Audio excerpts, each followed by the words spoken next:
Good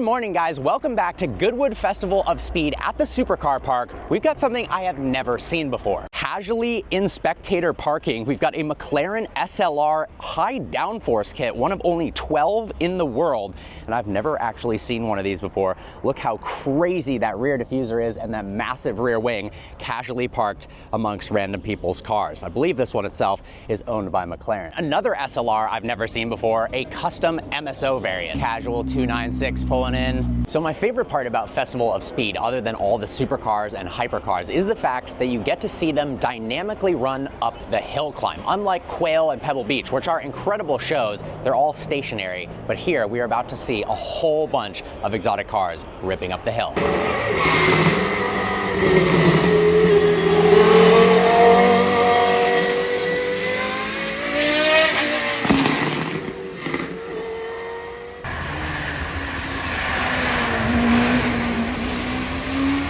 Singer sounds like an electric car compared to the Solus.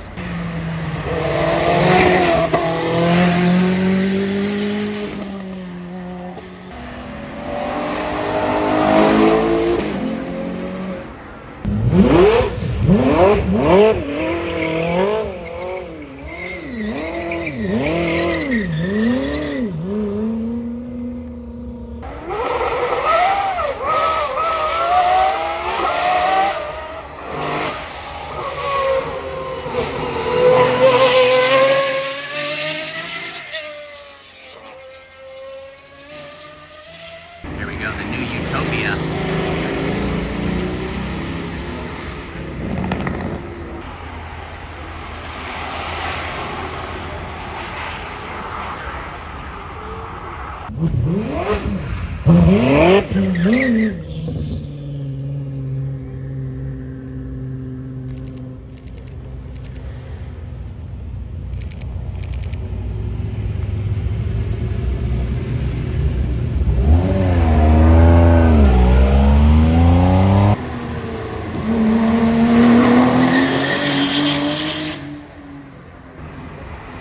Dynamic debut of the SF90XX Spider. I think it's pretty epic looking.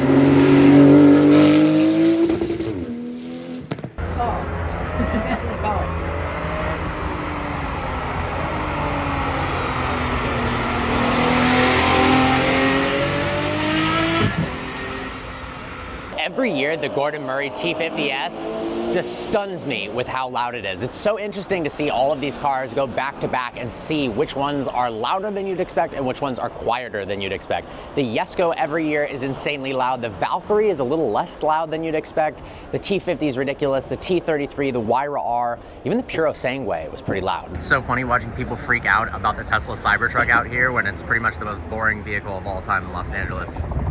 So all of the supercars are about to come back down through the paddock, and the marshals are so funny. They're trying to clear everybody out by pretending there's random famous soccer players.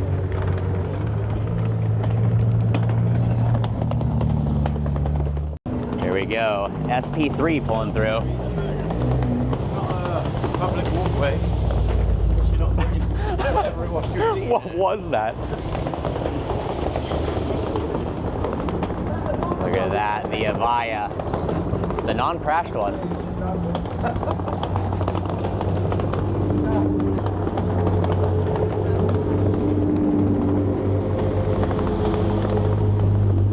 Look at that. FXXK Evo. This thing sounded gnarly. New Singer.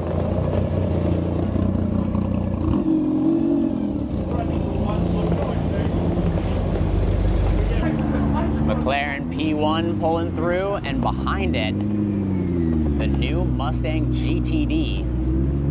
That thing looks insane.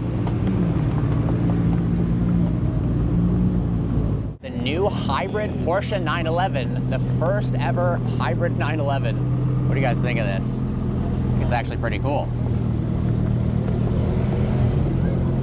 911 ST pulling up. This thing actually sounded shockingly good out on the hill climb. Really loud for stock.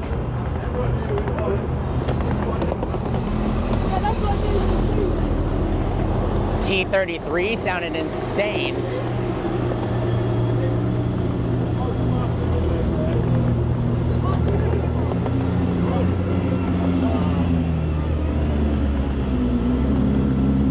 Marcus, I love you!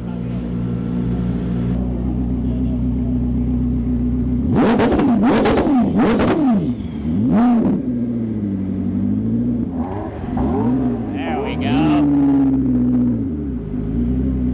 Revuelto sounded insane launching off the line. What's going on? Nice burnout. Thanks.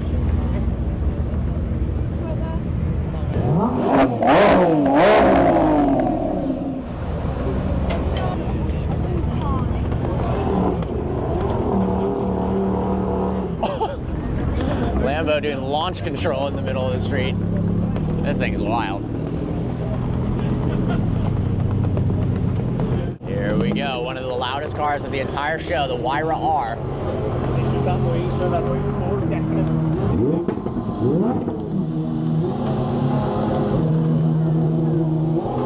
And the Utopia.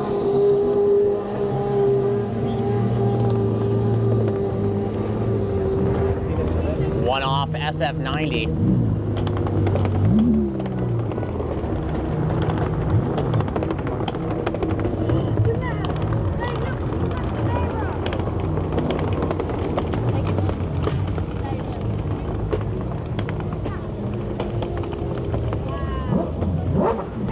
Hell yeah.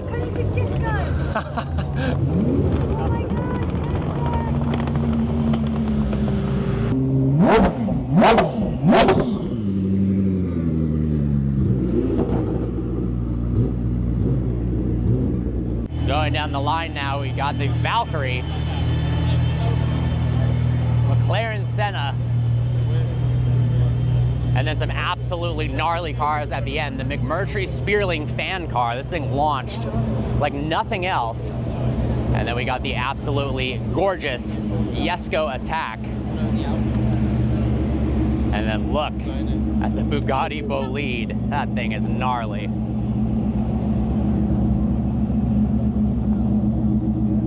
Wow. This thing sounds insane at idle.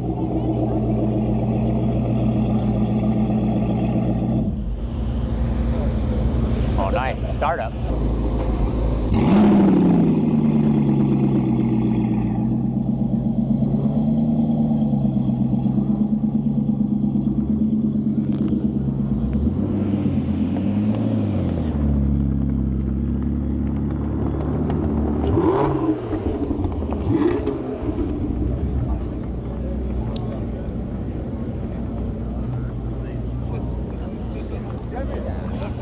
Gorgeous Mistral pulling through. What a sexy looking car. The T50S is probably so loud they don't even want to pull it through this area while it's on.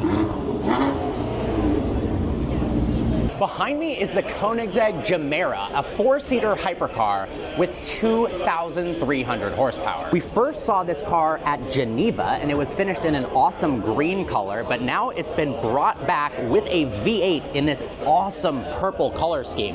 Now originally it was launched as a hybrid with a three-cylinder tiny giant engine making 1,800 horsepower, but they brought it back with a twin turbocharged V8 engine making a combined total of 2,300 horsepower. Let's get a load of those top-mounted exhausts and then check out how awesome the interior is. There's space in the back for rear seat occupants, bucket seats in the rear. You can even play Netflix, watch Amazon Prime. There's ambient lighting on the cup holders. Very cool bucket seats on the front. Let's go ahead and hop inside. How wild is the car's interior? Look at those analog gauges. Honestly, reminds me of a watch. That is so cool. First time in the cabin of the Gemera. Paddle shifters, 4 different cup holders in the front, and 4 more in the rear, which is absolutely insane. Get a load of the speaker system. That is wild, and all of the touchscreen controls in the infotainment. Look at those massive doors closing. That is crazy.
Dynamic debut of the Mustang GTD. That's the most American start I've seen so far.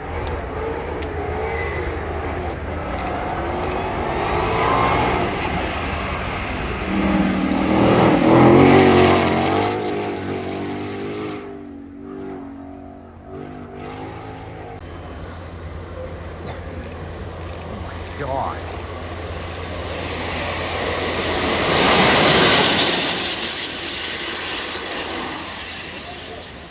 All right, best car name of the show award, the Yang Wang.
Bugatti Mistral, surprisingly quiet.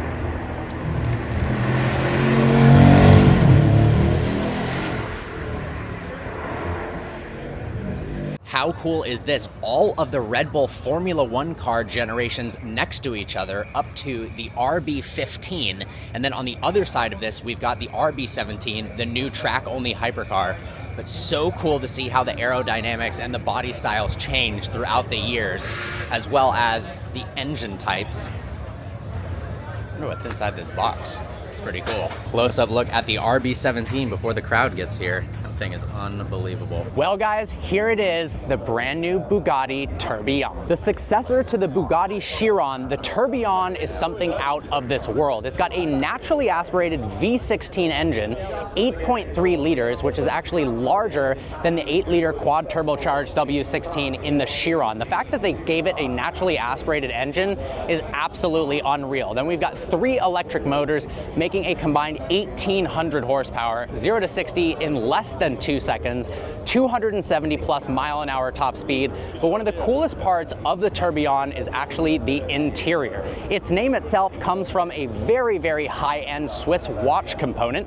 The Tourbillon actually counteracts gravity in order to make the watch more accurate. But what it results in with the Tourbillon on this Bugatti is an unreal interior with a skeletonized movement. Look how cool the design language of this car is. Now, they have lengthened the front of the Tourbillon compared to the Chiron, which some people think looks relatively interesting, but that's because they wanted to reduce the frontal area in order to reduce drag and give it a higher top speed. I love the design element right here for the headlights. It's kind of floating, and then we've got this signature line down the middle, kind of like a Type 57 SC Atlantic. Let's get a load of the wheels. Very cool design. We've got the French flag down here, some vents to allow turbulent airflow from the front wheels to escape. And then coming around to the rear, one of the craziest design elements is the fact that it says Bugatti in the LED taillights. It's actually not illuminated right now, but I believe we have a shot from earlier. Look how massive that rear diffuser is, that quad exhaust. This is just unbelievable. I think the craziest part of the Tourbillon is the fact that this is the entry-level standard car. They're going to make a Tourbillon Super Sport, maybe a Tourbillon Devo track-focused version, so it's only going to get more extreme from here.